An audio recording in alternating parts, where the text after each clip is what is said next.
ještě až moc. Já právě si myslím,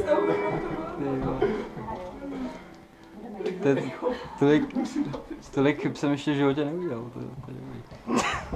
Já teda jsem měl teda jednu zkoušku, teda za posledních 5 let, abyste si uvědomili, jakým jsme v vztazích, takhle jsme vlastně, pro ty, kdo nás vůbec nezná, už tady nějaký jsou, tak my jsme vlastně jakoby punková kapela, která jsme hráli vlastně od prváku na Gimplu, asi do třetíku, tak nějak 3 roky a už jsme asi 5 let nehráli a to je spíš takový vtip, jo.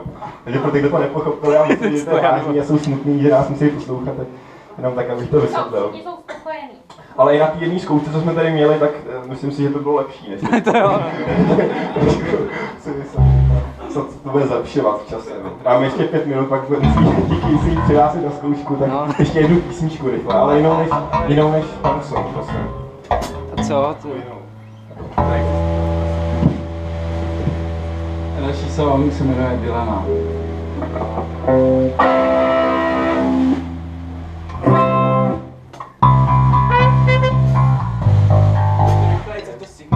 No,